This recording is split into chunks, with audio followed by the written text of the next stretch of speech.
खेती और किसानी को बर्बाद करने वाला है तीनों कृषि कानून। किसान महासभा। न्यूज़ 9 टाइम्स बेतिया से मोहित कुमार की रिपोर्ट।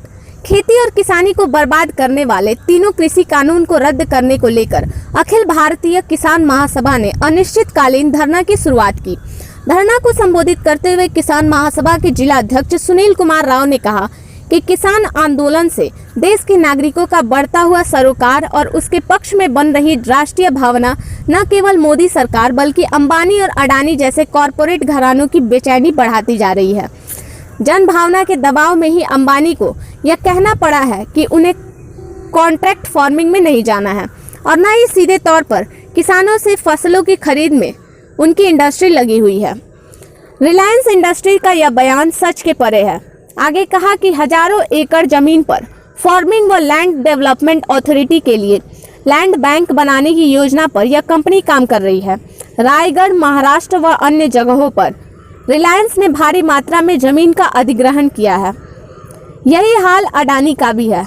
उसने हरियाणा, पंजाब, तमिलनाडु, कर्नाटक, महाराष्ट्र और पश्चिम बंगाल में खाद्यान्न के भंडार के लिए साइलो बना लिए हैं और लॉजिस्टिक पार्क के नाम पर बड़े पैमाने पर जमीनें ली हैं। किसान महासभा के जिला नेता हारून गद्दी ने कहा कि अपनी मांगों पर डटे किसानों ने इस कपकपाती ठंड और बरसात में धैर्य के साथ बेहद कठिन स्थितियों का सामना किया है और किसान आंदोलन में अब तक 50 से अधिक किसानों की मौत और आत्महत्या हो चुकी है। वही सरकार संवेदनहीन बनी हुई है और किसानों की ठोस व स्पष्ट मांग को हल करने की जगह वार्ता पर वार्ता की तारीखें दे रही है और उन पर लगातार दमन ढा रही है। मुखिया संघ जिला महासचिव नवीन कुमार ने कहा कि मोदी सरकार को तीनों कृषि कानूनों को रद्द करते हुए किसानों की न्यायोचित मांग को पूरी करनी चाहिए। किसान नेता विनोद कुशवाहा ने कहा कि चीनी मिलें 2 माह से अधिक समय से चल रही हैं। किसान मिलों को गन्ना की आपूर्ति करते रहे हैं, लेकिन आज तक गन्ना मूल्य का निर्धारण नहीं हो सका है। पटना और दिल्ली की सरकारों की नीति कंपनी ग्रस्त है। सरकार की यह कार्रवाई से चीनी मिलों के लूटराज कायम है। पिछले 3 सालों से गन्ने का मूल्य नहीं बढ़ाया गया है। इस दौरान एक तरफा मोदी सरकार डीजल का दाम बढ़ाकर और जीएसटी के जरिए किसानों को लूट रही है। किसान नेता ने गन्ना मूल्य 400 रुपये प्रति क्विंटल करने की मांग की। इस मौके पर सुरेंद्र चौधरी, जोखू चौधरी, सत्यनारायण प्रसाद कुशवाहा, ठाकुर साहब, अली हुसैन मियाँ, बच्चा शर्मा, सुजीत कुमार, कृष्ण कुमार, मनोज महतो, हमीद गद्दी, प्रकाश माझी, एकराम शेख, बैरिया पंचायत के उप मुखिया भरत राम, फुलदेव कुशवाहा, फयाज अहमद आदि नेताओं ने भी तीनों कृषि कानून सहित बिजली बिल 2021 को रद्द करने की मांग को दोहराई। उसमें भी लूट मचाया जा रहा है। आप देखेंगे कि कंपनी राज का यह स्थिति है चीनी मिलों का कि जब मन में आता है गन्ना प्रभेद को आपको रिजेक्ट में डाल देते हैं और जब मन में आता है तो भुगतान करते हैं। इस लिहाज से यह आंदोलन की जो शुरुआत है चंपारण से शुरू की गई है, भाकपा माले और किसान महासभा ने शुरू किया है। आने वाले दिनों में इस आंदोलन को और ऊंचाई दिया जाएगा।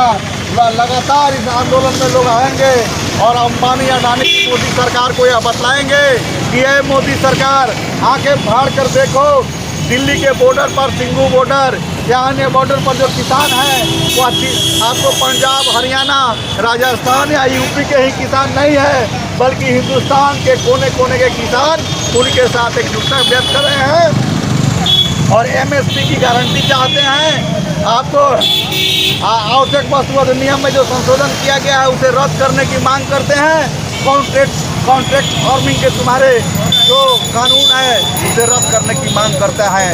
इसी के साथ हम अपना कानून वापस लो, तीनों किसान विरोधी काला कानून वापस लो, मोदी सरकार मुर्दाबाद, किसान विरोधी मोदी सरकार मुर्दाबाद, तीनों किसान विरोधी काला कानून वापस लो, गन्ना किसानों का गन्ना रेट 400 रुपये करना होगा, गन्ना किसानों का गन्ना रेट 400 रुपये करना होगा, 320 बिजली बिल वापस नहीं चलेगा, 320 बिजली कानून नहीं चलेगा, इनकलाब जिंदाबाद। कंपनी